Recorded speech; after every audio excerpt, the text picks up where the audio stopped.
यहाँ तक ताल्लुक है 4 तारीख को असेंबली लग रही है और आप सबको भी मुबारक है और जम्मू कश्मीर के लोगों को भी मुबारक है कि इतने अरसे के बाद डेमोक्रेसी बहाल हुई है और यहाँ जम्मू कश्मीर में लोगों से चुनी हुई सरकार बन रही है। तो लिहाजा जो चुनी हुई सरकार बनी है, आप अंदाज़ा लगा सकते हैं, चाहे वो जम्मू का सेक्रेटरीट है चाहे कश्मीर का है, लोगों का कितना रश है। इससे पहले जब से इलेक्शन नहीं हुआ था, लोग सेक्रेटरीट में जाते ही नहीं थे। अब उनके अपने चुने हुए नुमाइंदे हैं, चाहे एमएलए हैं, चाहे वो हम लोग भी तो पहले एमएलए हैं, उसके बाद मिनिस्टर हैं या डिप्टी चीफ मिनिस्टर हैं।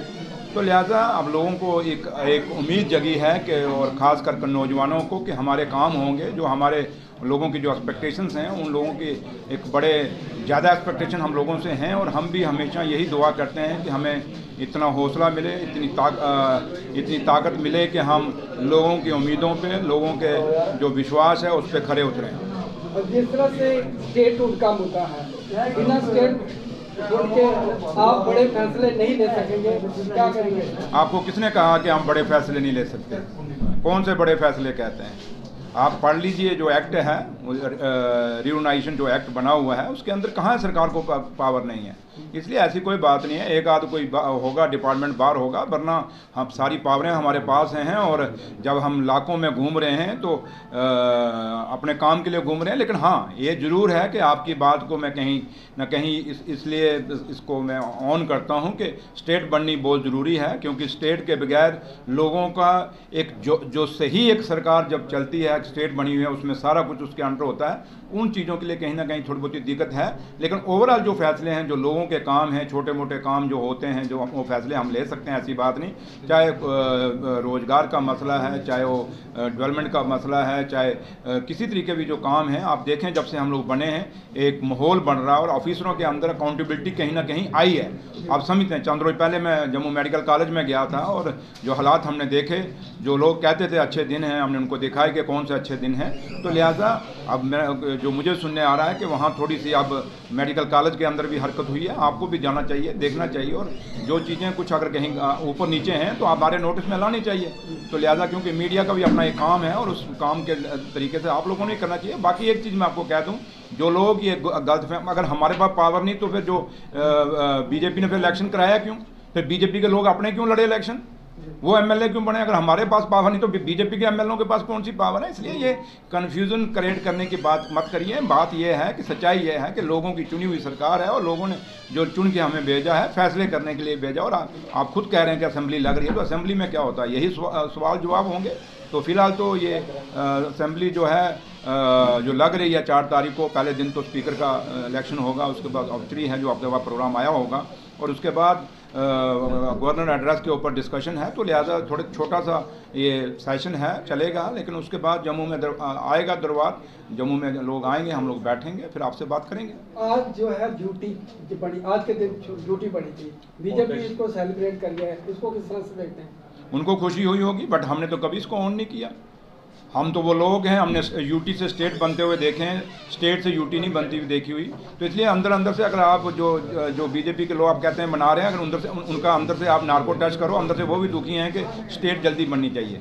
लेकिन मैं जहाँ तक जम्मू हिंदुस्तान की सरकार है, ऑनरेबल प्राइम मिनिस्टर हैं, ऑनरेबल होम मिनिस्टर हैं हमारे, उनका अपना पार्लियामेंट के अंदर भी, और प्राइम मिनिस्टर साहब ने इलेक्शन के दौर में भी कहा था कि जल्दी इलेक्शन के बाद हम स्टेट बनाएंगे। और हम उम्मीद कर रहे हैं कि जल्दी से जल्दी जम्मू कश्मीर को स्टेट बनाया जाए, ताकि लोगों के जो काम हैं, जो लोगों के मसले और मसाइल हैं, जो एक कन्फ्यूज़न क्रिएट हुआ पड़ा है, ये कन्फ्यूज़न ख़त्म हो जाए। कल फारूक साहब ने कहा कि दरबार मूव जो है उसको बहाल किया जाएगा। लोगों को, जम्मू के लोगों, व्यापारियों को बहुत ज़्यादा इसकी उम्मीद है कि एनसी सरकार आई है तो दरबार मूव जो है फिर से बहाल होगा।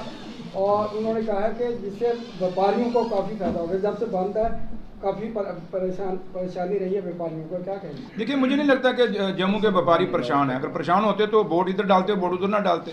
उनको परेशानी मुझे नहीं लग रही। लेकिन फिर भी हम चाहते हैं कि जो जम्मू के हित में जो ये अपना बंद हुआ है, दरबार बंद हुआ है, इससे जम्मू को नुकसान हुआ है, जम्मू की इकानमी को नुकसान हुआ है। लेकिन हम लोग महसूस कर रहे हैं। लेकिन जो लोग आपके जिनका जिक्र आप कर रहे हैं, मुझे नहीं लगता कि उनको ये कहीं महसूस होता। अगर महसूस होता तो ये फैसला जो उन्होंने दिया जम्मू में एमएलए की सीटों पे, वो ना देते, उसका अलग फैसला आता। लेकिन फिर भी क्योंकि हमें जम्मू से हमदर्दी है और फारूक साहब को और उमर साहब को नेशनल कॉन्फ्रेंस हमेशा सबको साथ लेके चली है।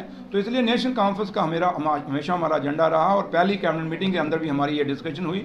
और उमर साहब ने भी कहा, क्योंकि इस बार तो पूरा फुल फ्लैज दरबार मूव नहीं हो सकता क्योंकि टाइम बहुत कम है, लेकिन नेक्स्ट ईयर हम दरबार मूव का पूरा करेंगे, क्योंकि दरबार मूव से ही जम्मू की इकानमी बचेगी, जम्मू के होटल बचेंगे, जम्मू की ट्रांसपोर्ट बचेगी, जम्मू का व्यापारी बचेगा, जम्मू के बेरोजगार बच्चों के रोजगार, क्योंकि हर बंदे को सरकारी नौकरी नहीं मिल सकती, बट कम से कम अगर जम्मू का व्यापार अच्छा होगा, इंडस्ट्री अच्छी होगी, तो ये लोग कहीं ना कहीं उनमें उनको रोजगार मिलेगा। तो इसलिए ये जो दरबार है ये खाली शानो शौकत के लिए नहीं है या किसी आराम करने के लिए नहीं है, बल्कि जम्मू की ये हम नेशनल कॉन्फ्रेंस ने दरबार मूव नहीं चलाया था, ये महाराजा के टाइम चला था और महाराजे का फैसला था, क्योंकि वो चाहते थे कि दोनों शहर, चाहे वो कश्मीर प्रोविंस हो चाहे जम्मू प्रोविंस हो, दरबार मूव से दोनों की इकॉनमी ठीक रहे। तो लिहाजा जहाँ तक नेशनल कॉन्फ्रेंस का ताल्लुक है, हमने इलेक्शनों में भी कहा और आज भी कहते हैं कि दरबार मूव होगा, लेकिन इस बार तो मुश्किल इतना नहीं हो पाएगा, लेकिन नेक्स्ट ईयर जो है दरबार मूव होगा। लास्ट क्वेश्चन सर, पीएचई का मुद्दा जो है काफ़ी आपने घोषणा पत्र में लिखा कि जब भी सरकार बनेगी पीएचई डेली वेजर जो लंबे समय से हड़ताल पे हैं उनका मसला हल होगा। ये सवाल मुझे आप पूछ रहे हैं, आप मुझे खुशी तब होगी यही सवाल, यही पूरे ये जितने आपने मेरे अगर माइक रखे हैं, ये उठा के सीधा बीजेपी दफ्तर जाओ, उनको पूछो कि आपके मैनिफेस्टो में क्या क्या था, आपने कितना लागू कर लिया। जब वो लागू कर लेंगे हम भी कर लेंगे। नेशनल कॉन्फ्रेंस ने जो आज तक कहा, मेरे लीडर ने कहा है, फारूक साहब ने कहा है, उमर साहब ने कहा है, उन्होंने किया है। तो इसलिए आप जल्दी से इतना उतावले मत होएं कि जम्मू को नेशनल कॉन्फ्रेंस को ये सवाल पूछते हैं। कम से कम उन लोगों को तो पूछिए जिन्होंने 10 साल यहाँ पे रूल किया, जिन्होंने इन पीएचई के वर्करों के साथ रैबरे खेल, खाली पीएचई नहीं है भैया, यहाँ पे रैबरे खेल भी है, यहाँ टेलीविजन बिजली के भी हैं, यहाँ रैबरे जंगलात भी हैं, रैबरे ज़राअत भी हैं, यहाँ NOI